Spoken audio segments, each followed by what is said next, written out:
My name is Eleanor. I'm 28 years old, and I grew up believing I was lucky to have a roof over my head in my own family's mansion. For years, I watched through windows as men in expensive suits discussed deals that would shape our construction empire, never imagining that one day I'd discover the shocking truth about who really owned it all.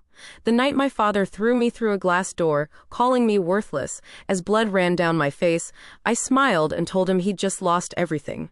Because what he didn't know was that I'd been holding the keys to his kingdom all along. Before I tell you how one night of violence led me to reclaim an empire worth millions, let me know in the comments where you're watching from, and please hit that like button and subscribe. Trust me, this story will show you that sometimes the person they underestimate the most holds all the cards, and you won't want to miss how this all unfolds.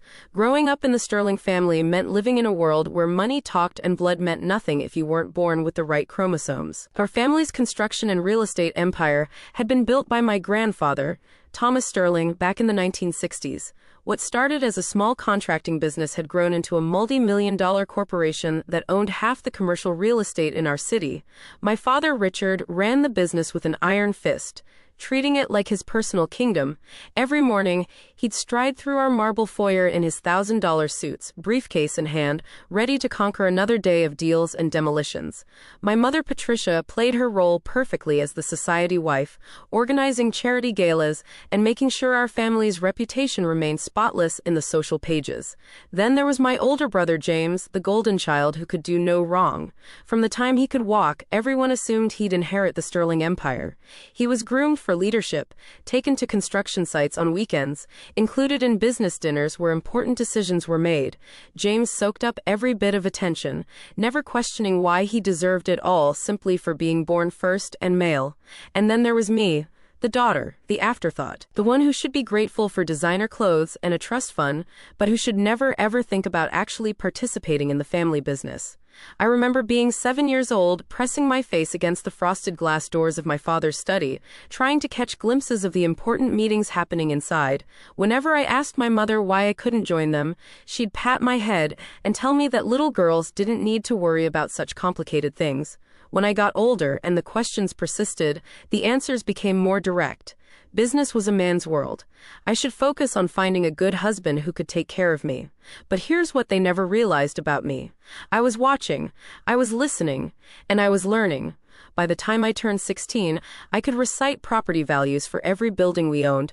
I knew which contractors gave us the best deals, which permits took the longest to process, and exactly how much profit we made on each development project. While James was out partying with his friends, I was in my grandfather's old study, reading through dusty business journals and financial reports that everyone assumed I couldn't understand.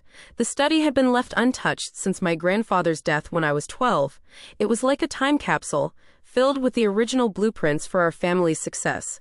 Hidden behind rows of leather-bound books, I found filing cabinets stuffed with documents that told the real story of how the Sterling Empire was built. Land acquisitions, partnership agreements, and most importantly, will documents that would change everything I thought I knew about my place in this family. But I was smart enough to keep my discoveries to myself. I learned early that showing intelligence in the Sterling household was like showing weakness. Better to let them underestimate me while I quietly gathered the knowledge that would eventually become my power. Every family dinner was a masterclass in dismissal. When James would share his ideas about new development opportunities, my parents would lean in, asking thoughtful questions and praising his business instincts. When I tried to contribute to the conversation, suggesting innovative approaches to sustainable construction that were becoming popular in other markets, I'd be met with polite smiles and quick subject changes. The message was clear. I was decoration, not substance. I was there to look pretty, marry well, and carry on the Sterling name through someone else's achievements. For years, I played the role they'd written for me, all while building a foundation of knowledge they never saw coming. Everything changed 6 months before that terrible night when my world exploded into 1,000 pieces of broken glass. My grandmother, my father's mother, passed away quietly in her sleep at the age of 89. She'd been the one person in our family who'd ever treated me like I had a brain in my head, though even she'd never pushed back against the family's traditional views about women and business. The will reading was scheduled for a Thursday morning in October. I I almost didn't attend, assuming it would be another formal ceremony where James inherited the bulk of whatever grandmother had left behind. But something in the family attorney's voice when he called to specifically request my presence made me curious enough to show up. Mr. Harrison had been our family's lawyer for over 30 years. He was one of those distinguished older men who wore bow ties and still used fountain pens for important documents. I'd always liked him because he was one of the few adults who actually listened when I spoke, though I'd never understood why he always seemed to be studying me with such intense interest during family gatherings. The reading took place in the conference room of Harrison's law firm, a wood-paneled space that smelled like old books and furniture polish. My parents sat on one side of the massive mahogany table, while James and I took seats across from them. The atmosphere was formal but relaxed. After all, we all knew grandmother's assets were relatively modest compared to the family business. A few $100,000, maybe some jewelry and family heirlooms. How wrong we were. Mr. Harrison cleared his throat and began reading from a document that was much thicker than any of us had expected. Grandmother had been far more wealthy than anyone realized, with investments and properties that she'd managed independently from the family business. But that wasn't the shocking part. The shocking part came when Mr. Harrison reached the section about the Sterling Construction Company shares. To my granddaughter Eleanor, he read in his careful, measured voice, I leave my 30% stake in Sterling Construction Company to be held in trust until her 30th birthday, at which time she will assume full voting rights and control of said shares. The silence in the room was deafening. 30%. I owned 30% of our family's company, and I'd had no idea, but Mr. Harrison wasn't finished. Additionally, he continued, I leave to Eleanor the properties located at 42 Riverside Drive, 156 Commerce Street, and the Maple Grove Shopping Center, along with all rental income and management responsibilities for said properties. I felt like I was watching this happen to someone else. These weren't just random properties. Riverside Drive was prime commercial real estate in the heart of downtown. Commerce Street housed 3 of the most successful restaurants in the city, and Maple Grove Shopping Center, that was the crown jewel, a sprawling complex that generated millions in annual revenue. My father's face had gone completely white. James looked like he'd been slapped. My mother was gripping her pearls so tightly I thought the string might break. I don't understand, my father finally managed to say. Mother never mentioned any of this. How did she acquire these assets? And why wasn't the family informed? Mr. Harrison adjusted his glasses and looked directly at my father with an expression I'd never seen before. There was something almost accusatory in his gaze. Mrs. Sterling acquired these assets over the past 20 years through her own investment activities, he explained.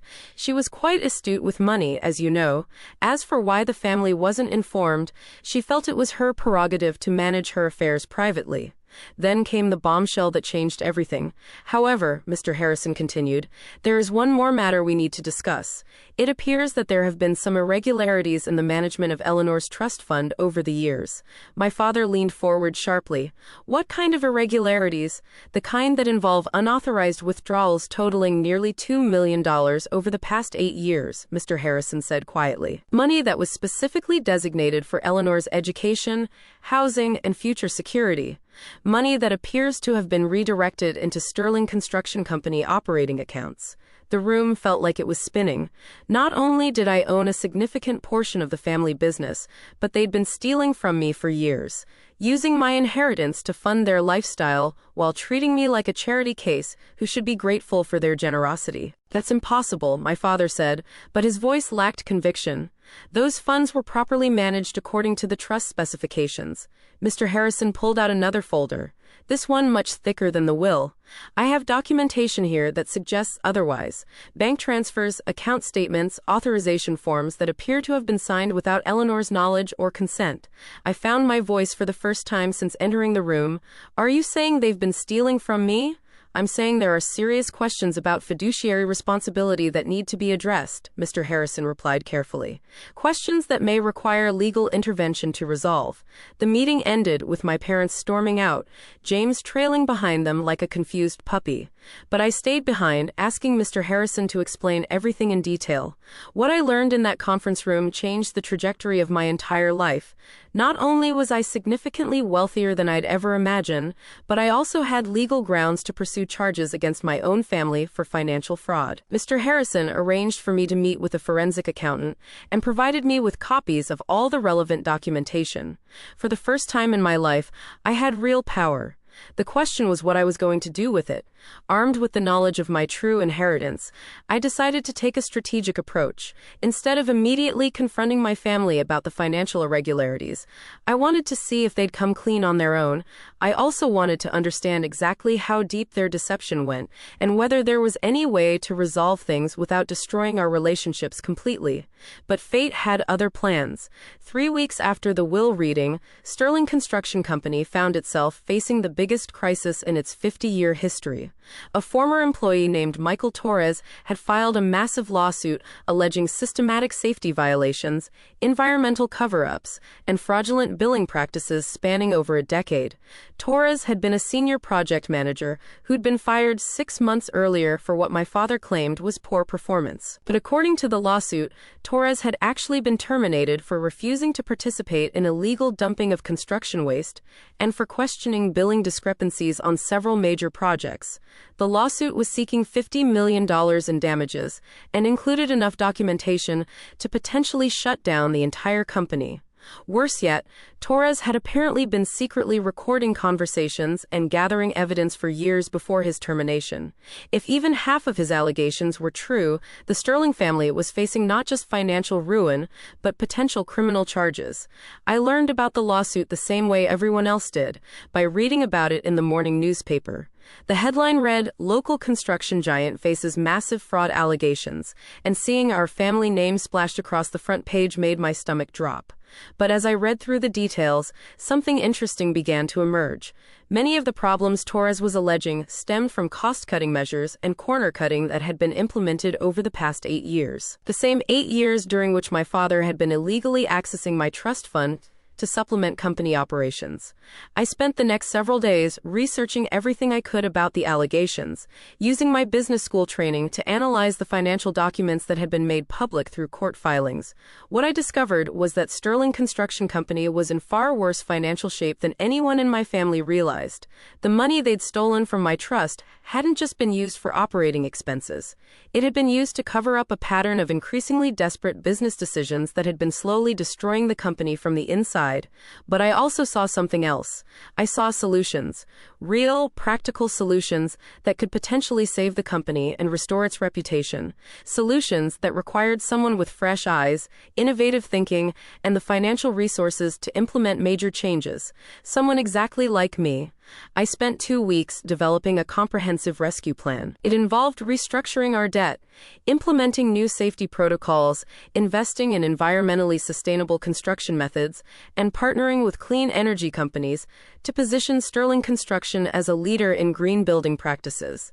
It was ambitious, but it was also achievable with the right leadership and financial backing. The plan required an initial investment of $15 million, but it would position the company to not just survive the current crisis, but to thrive in an increasingly competitive market. And thanks to my grandmother's inheritance, I had access to exactly the kind of capital and property assets needed to make it work. I was proud of the plan. More than that, I was excited about it. For the first time in my life, I had the opportunity to contribute something meaningful to the family business, something that could save everything my grandfather had built and turn it into something even better. So I called a family meeting. The meeting was scheduled for a Saturday morning in my father's study. I arrived early, carrying a leather portfolio filled with financial projections, architectural plans, and partnership proposals. I'd even prepared a formal presentation, complete with charts and graphs that demonstrated exactly how my plan would work. My family assembled around my father's massive oak desk like they were preparing for battle. My father sat in his high-backed chair, looking haggard and older than his 58 years. The stress of the lawsuit was clearly taking its toll.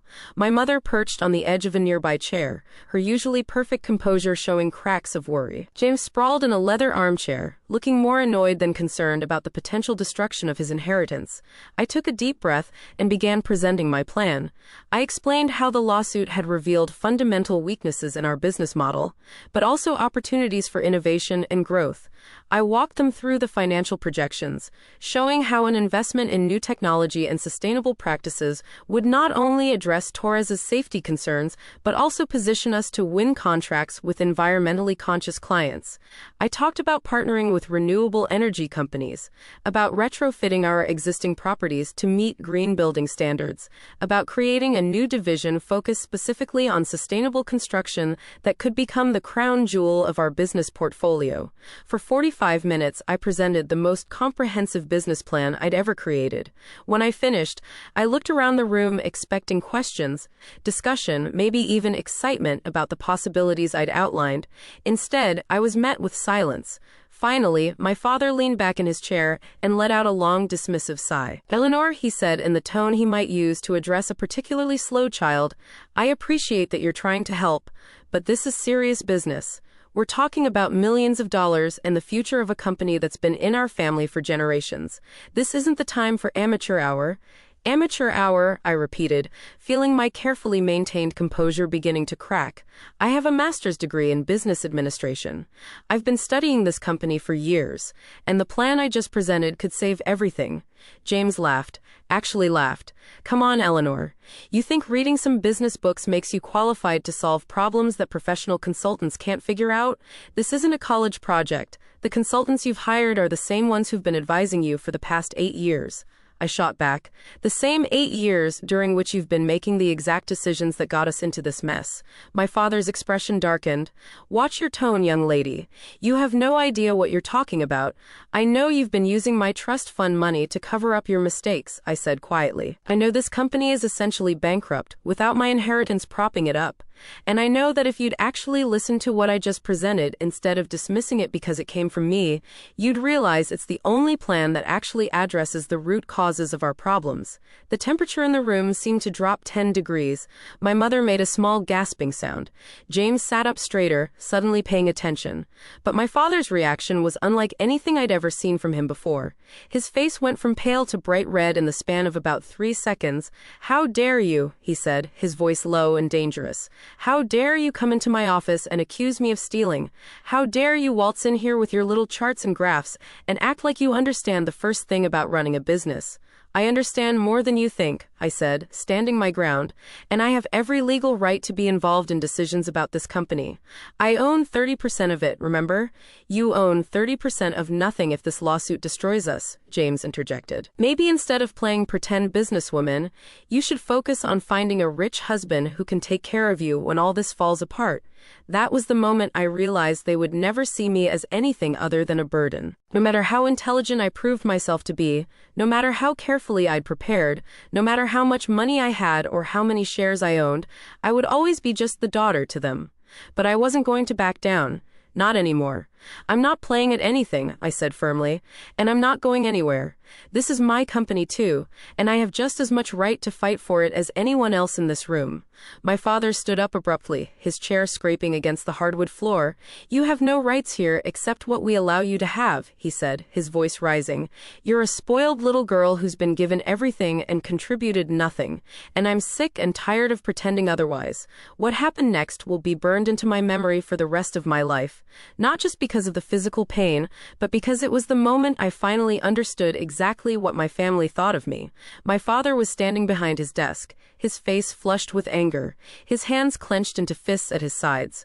I was standing directly across from him, my presentation materials scattered across the desk surface between us. The tension in the room had reached a breaking point, but I still believed we could find a way to work through it.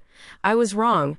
"Dad," I said, trying to keep my voice calm and reasonable, "I know you're under a lot of stress right now, but if you just look at the numbers I've put together, you'd see that this plan could actually work. We don't have to lose everything. We can save the company and make it stronger than it's ever been." "I don't want to hear another word about your ridiculous plan," he snapped. "You don't know what you're talking about, and you're embarrassing yourself." "I'm not embarrassing myself," I replied, feeling my own anger starting to rise. "I'm trying to save our family's legacy. But apparently you'd rather lose everything than admit that I might actually have something valuable to contribute." "Valuable?" He let out a harsh laugh. "You want to know what's valuable? Loyalty, respect, knowing your place. Things you've never learned despite everything we've given you." "Everything you've given me?" I couldn't keep the disbelief out of my voice. You mean everything you've stolen from me? The trust fund money you've been using to prop up your failing business decisions? That's when his expression changed completely. The anger was still there, but now it was mixed with something that looked almost like hatred. You ungrateful little bitch, he said, his voice dropping to a dangerous whisper. After everything we've done for you, after giving you a home, an education, a family name that opens doors. And this is how you repay us, by threatening us, by acting like we owe you something. You do owe me something, I said, standing my ground, even though every instinct was telling me to back away from the fury I saw in his eyes. You owe me honesty. You owe me respect, and you owe me the $2 million you stole from my inheritance. I don't owe you anything, he snarled. You're nothing. You're nobody. You exist because we allow you to exist, and you'd better remember that. I exist because I'm a Sterling, I shot back. Because I'm part of this family and part of this business whether you like it or not, and I'm not going to stand here and let you treat me like I'm worthless. That's when he snapped completely. He came around the desk faster than I thought possible for a man his age. Before I could even process what was happening, his hands were on my shoulders, and he was shoving me backward with all his strength. I stumbled, trying to catch my balance, but he didn't stop pushing. He kept driving me backward across the room, his face twisted with rage, his breath coming in harsh gasps. You want to know what you are? He screamed. You're nothing, you're a mistake, you're a burden that we've carried for 28 years, and I'm sick of it. I hit the French doors leading to the hallway with my back, the glass rattling in their frames from the impact. For a split second, I thought that would be the end of it, that he'd realize what he was doing and stop. Instead, he grabbed my shoulders again and threw me through the glass. The sound was incredible. Not just the crash of breaking glass, but the tinkling cascade as hundreds of pieces fell to the floor around me. I felt the sharp edges cutting into my arms, my back, my face as I tumbled through the doorway and landed hard on the marble floor of the hallway. For a moment, everything was silent except for the sound of my own breathing and the final few pieces of glass settling on the floor. I could feel warm blood running down my face, soaking into my white blouse, pooling beneath my hands where they were pressed against the cold marble. Then I heard my mother scream, "Richard, oh my God, Richard, what have you done?" I pushed myself up slowly, glass falling from my hair and clothes. My left arm was bleeding heavily from a deep cut just below my elbow. There were smaller cuts on my face and hands, but nothing that felt life-threatening. What hurt more than the physical injuries was the crushing realization of what had just happened. My father stood in the destroyed doorway, breathing heavily, staring down at me with an expression I couldn't quite read. There was still anger there, but also something that might have been shock at his own actions. James was on his feet now, his face pale, his mouth hanging open. My mother was pressed against the wall, one hand over her mouth, tears streaming down her cheeks. I looked up at my father, blood dripping from a cut above my right eyebrow, and I smiled. "You just lost everything," I said quietly. He stared down at me, confusion replacing some of the anger in his expression. "What did you say?" I wiped blood away from my eye and looked directly at him. "I said you just lost everything. Because you just committed assault and battery against the majority shareholder of Sterling Construction Company." "Majority shareholder?" James stammered. "What are you talking about? You only own 30%. I laughed, a sound that was probably more unsettling than reassuring given the circumstances. "Did you really think grandmother would leave me 30% and dad the rest? Did you really think she'd leave the family business in the hands of someone she knew was stealing from her granddaughter?" The color drained from my father's face. "That's impossible. Grandmother left me 30% in her will," I explained, pulling myself to my feet despite the pain. "But she also transferred an additional 21% to me 3 years ago as a gift that was kept in a separate trust until I turned 28. I became the majority owner of Sterling Construction Company on my birthday last month." I could see the exact moment the implications hit him. If I owned 51% of the company, I had voting control.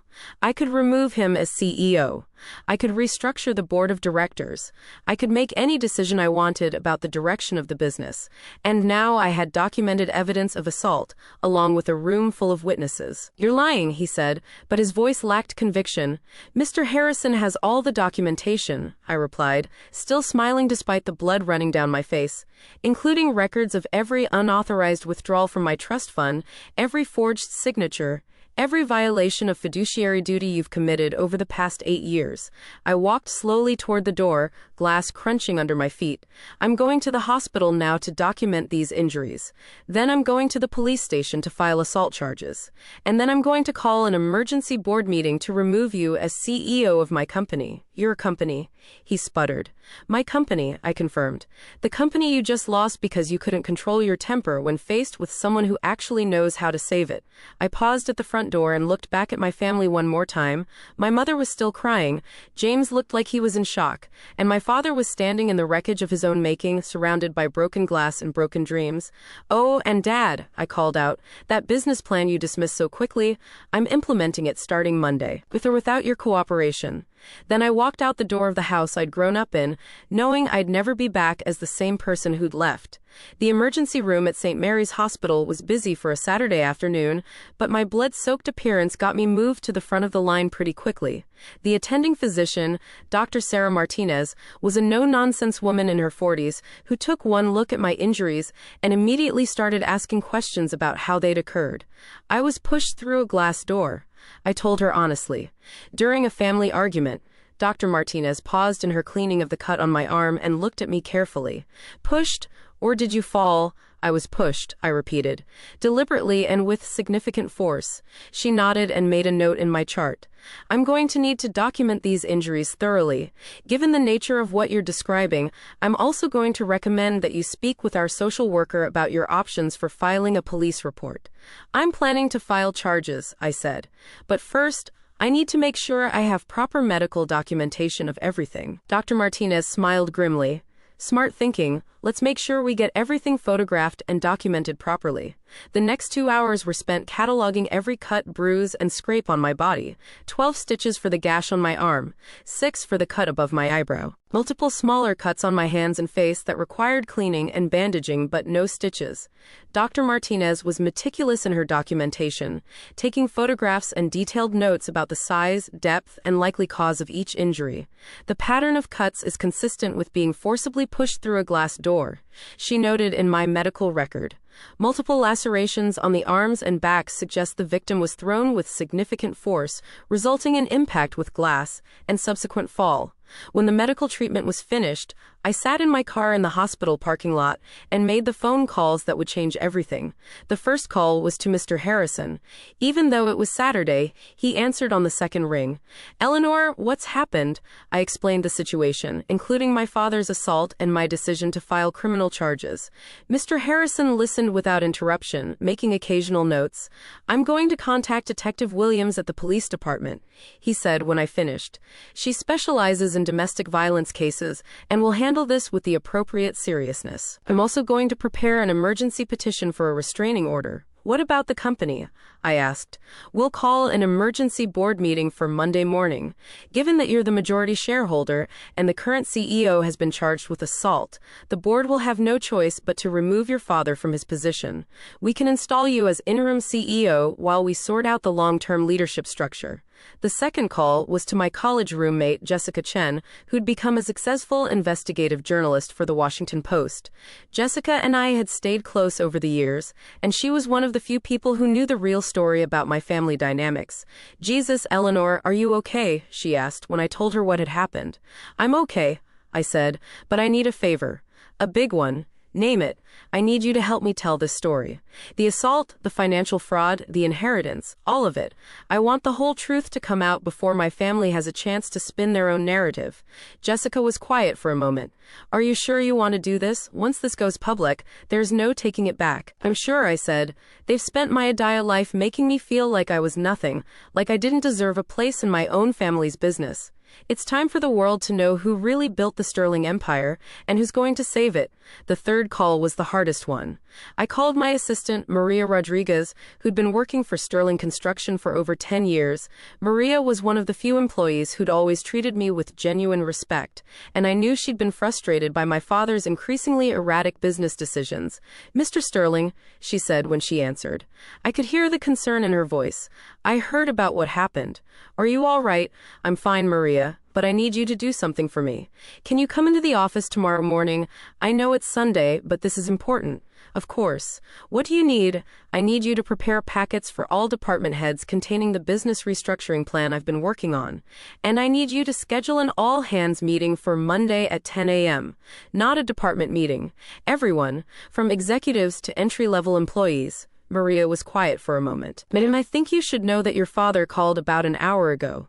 He was asking about emergency board meetings and whether anyone had heard from you. He sounded upset. I'm sure he did, I said. Maria, I need to ask you something, and I need you to be completely honest with me. If I told you that major changes were coming to this company, changes that might save it from bankruptcy and criminal charges, would you support them? After watching what's been happening for the past few years, she said without hesitation, absolutely. This company needs new leadership, and frankly, it needs someone who actually cares about doing the right thing. Good, I said, because starting Monday, I'm going to be the CEO of Sterling Construction Company, and I'm going to need people I can trust to help me rebuild everything my father has destroyed. The final call I made was to the police department. Detective Williams met me at the station and took my statement while I was still wearing my blood-stained clothes and hospital bandages. She was professional but warm, explaining the process for filing assault charges and what I could expect in terms of court proceedings. Given the severity of the injuries and the witnesses present, this will likely result in criminal charges, she explained. Your father will probably be arrested within the next 24 hours. Good, I said. It's time he faced consequences for his actions. That night, I stayed in a hotel downtown rather than going back to my apartment. I wanted to be close to the office for Monday morning, and I also wanted to give myself space to process everything that had happened. As I sat in the hotel room, looking at my bandaged reflection in the bathroom mirror, I realized that the person staring back at me was someone I'd never met before. For the first time in my life, I wasn't trying to please anyone or prove that I deserved to exist. I was simply claiming what was already mine. The scared little girl who'd spent 28 years begging for acceptance was gone. In her place was a woman who owned a construction empire and had the knowledge, resources, and determination to save it. And tomorrow, the world was going to find out exactly what Eleanor Sterling was capable of when she stopped asking for permission and started taking control. Sunday morning arrived with unseasonably warm October sunshine streaming through my hotel room windows. I'd barely slept, but I felt more energized than I had in years. Today was the day I stopped being a victim of my family's expectations and started being the leader this company needed. My first stop was the Sterling Construction Headquarters building, a gleaming glass and steel structure that my grandfather had commissioned in the 1980s. The building itself was a testament to quality construction and innovative design, which made the company's recent struggles even more tragic. Maria was already there when I arrived at 8 a.m., along with two other employees I'd specifically asked her to invite, David Park, our head of engineering, and Susan Williams, our chief financial officer. Both had been with the company for over 15 years and had watched its decline with increasing frustration. Good morning, everyone, I said as I entered the conference room where they were waiting. The bandages on my face and arms were impossible to hide, and I saw their shocked expressions as they took in my appearance. My God, Eleanor, Susan said, standing up immediately. What happened to you? My father happened to me, I said simply. But we're not here to talk about that. We're here to talk about saving this company. I spent the next hour walking them through my comprehensive restructuring plan, the same plan my family had dismissed so catastrophically the day before. But unlike my family, these three actually listened. They asked thoughtful questions, offered suggestions, and provided insights that made the plan even stronger. This is brilliant, David said when I finished explaining the environmental sustainability initiatives. We've been losing contracts to competitors who specialize in green construction. This would put us at the forefront of that movement. The financial projections are solid, Susan added, reviewing my spreadsheets, but it's going to require significant upfront investment. Do we have access to that kind of capital? We do now, I said, and explained about my inheritance and majority ownership of the company. The room fell silent as the implications sank in. You own 51% of Sterling Construction? Maria asked. As of last month, yes. And as of tomorrow morning, I'm going to be the CEO. David leaned back in his chair, a slow smile spreading across his face. So when you say we're going to save this company, I mean we're going to completely transform it, I confirmed. New leadership, new priorities, new commitment to ethical business practices. Everything Torres is alleging in his lawsuit, we're going to fix it. Not because we have to, but because it's the right thing to do. We spent the rest of the morning preparing for what I was already thinking of as the new beginning. Maria coordinated with department heads to ensure everyone would be present for Monday's all-hands meeting. Susan began preliminary work on the financial restructuring that would be necessary to implement my plan. David started reaching out to environmental consulting firms and sustainable technology vendors. But the most important work was happening elsewhere. While we were planning the company's future, Jessica Chen was working her journalistic magic. She'd spent Sunday morning making phone calls to sources in the legal and business communities, gathering background information about the Sterling family's financial situation and the pending lawsuit. By Sunday afternoon, she had enough material for what would become the most important article of her career. The story broke online at 6 p.m. Sunday evening on the Washington Post's website. The headline read, "Construction heiress assaulted by father after revealing majority ownership of family business. Jessica had done exactly what I'd hoped she would do." She told the complete story, from my grandmother's secret inheritance to my father's illegal use of my trust fund, from the company's current crisis to my plan for saving it. She'd interviewed Mr. Harrison about the legal aspects, Dr. Martinez about my injuries, and Detective Williams about the criminal charges. But most importantly, she'd interviewed me. The article included a photograph of me taken Sunday afternoon, still wearing bandages but looking determined rather than defeated. In the interview, I explained my vision for Sterling Construction's future, my commitment to ethical business practices, and my determination to honor my grandfather's legacy while building something even better. For 28 years, I was told that I didn't belong in the family business. I was quoted as saying, "It turns out I didn't just belong in it, I owned it. And now I'm going to prove that sometimes the person everyone underestimates is exactly the person who can save everything." The article went viral within hours. By Sunday night, it had been shared thousands of times on social media and picked up by major news outlets across the country. My phone was ringing constantly with interview requests from television news programs and business magazines. But the most satisfying call came at 9 p.m. Sunday night. "Eleanor," it was my mother's voice, and she sounded like she'd been crying. "Hello, Mother. I just read the article in the Washington Post. Honey, I had no idea about any of this. About the inheritance, about the money your father took from your trust fund, about any of it. I know you didn't," I said, "but that doesn't change what happened. Your father is beside himself. The police arrested him this afternoon. He's been charged with assault, and they're talking about financial fraud charges too." "Good," I said without hesitation. "Eleanor, please, he's your father.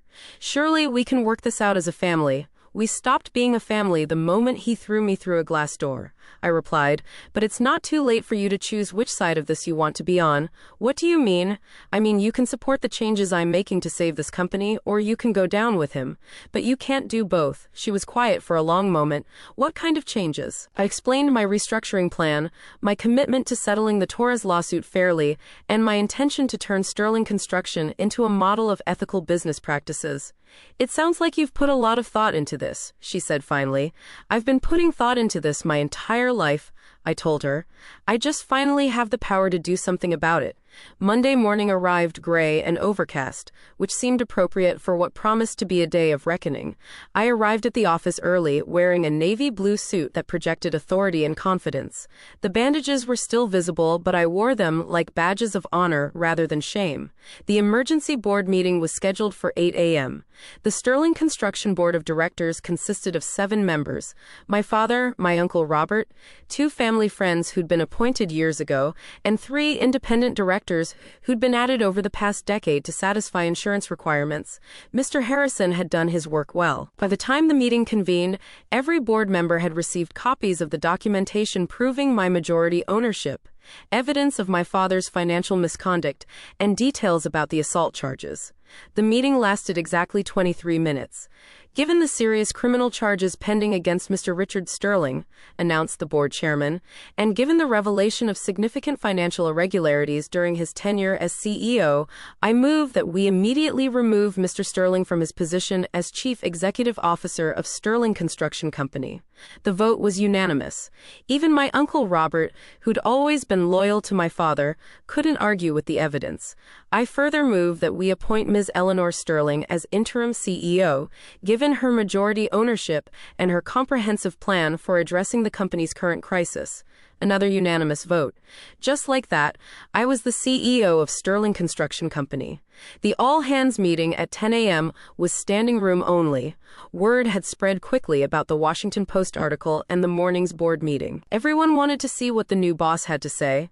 I stood at the front of the main conference room, looking out at faces that ranged from curious to worried to hopeful.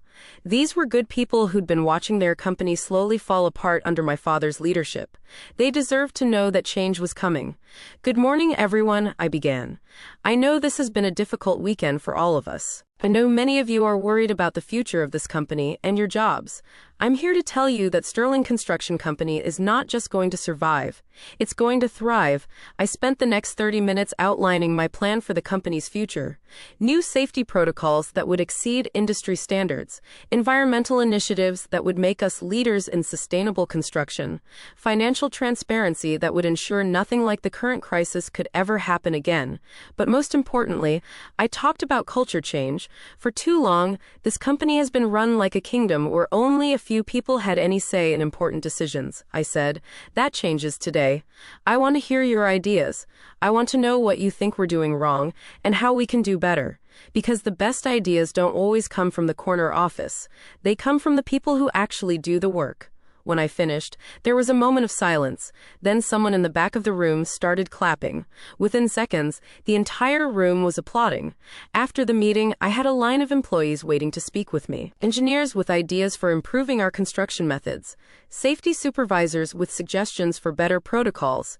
Administrative staff with insights about operational inefficiencies.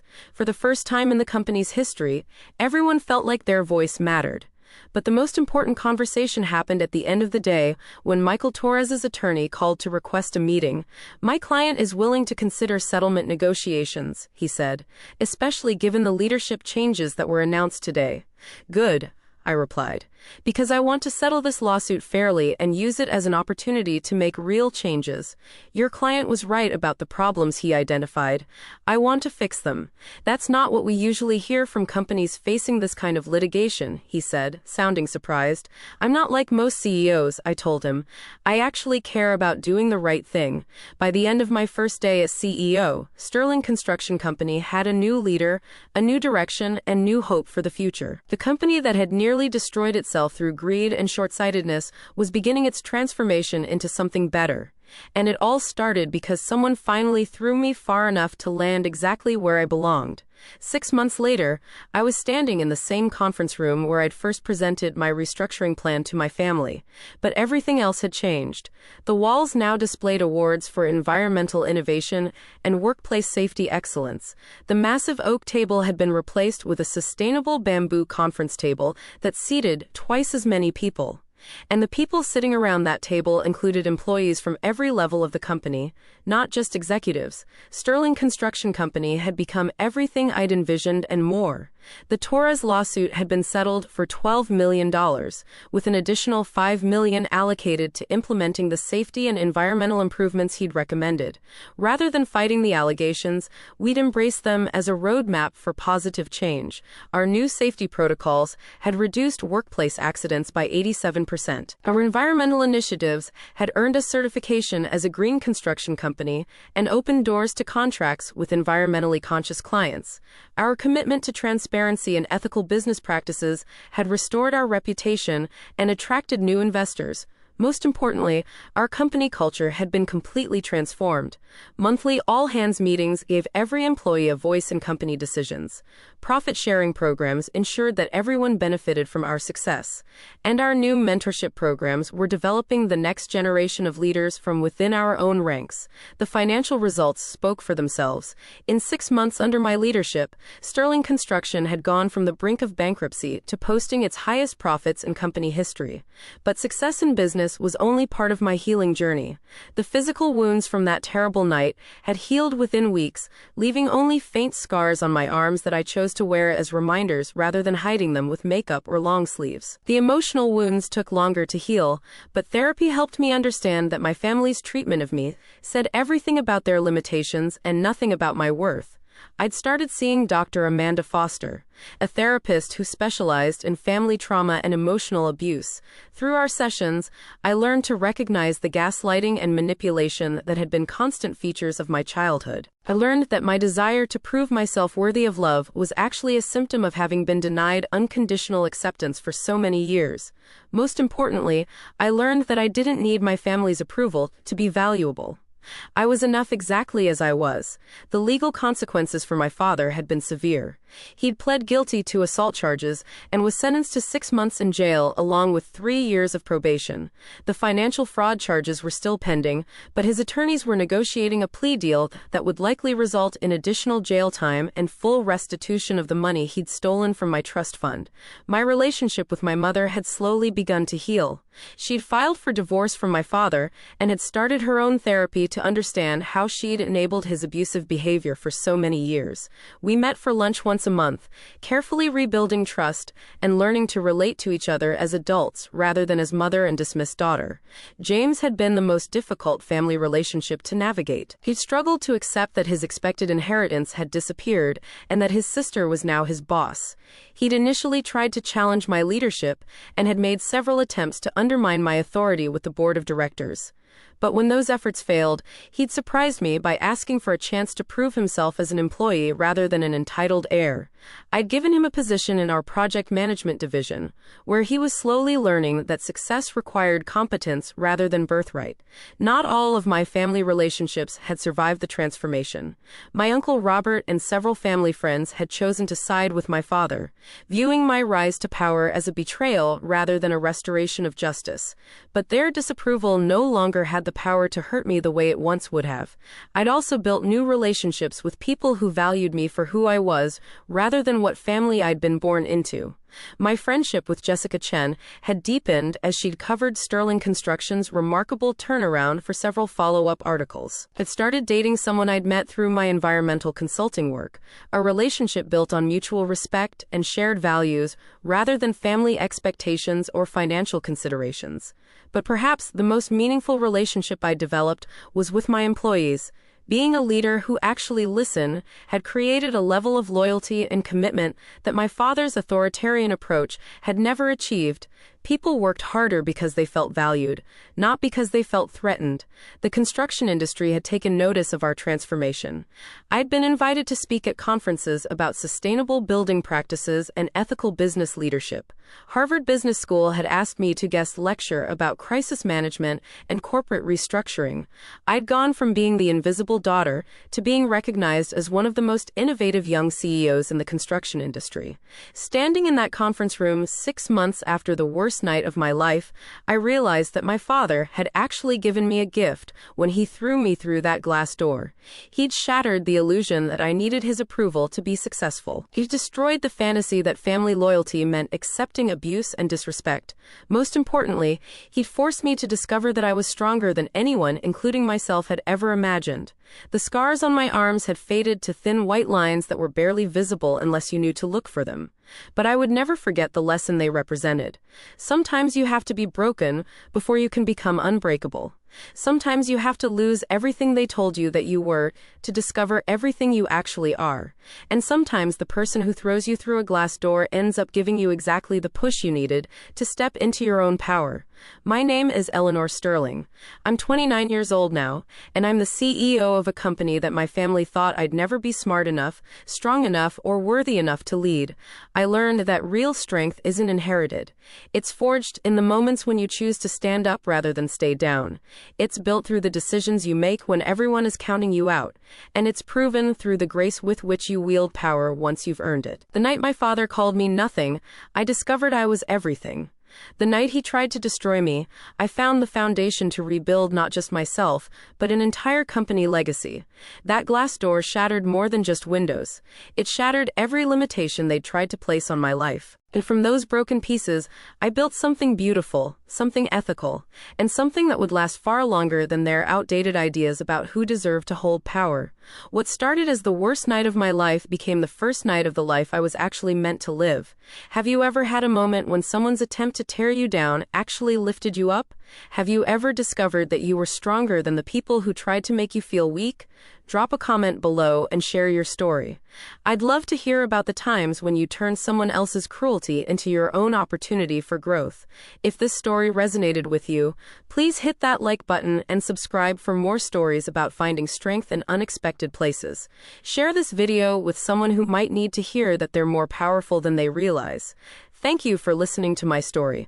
And remember that sometimes the people who try to break you are actually just showing you how unbreakable you really are. Keep building your own empire, and never let anyone convince you that you don't deserve to sit at your own table.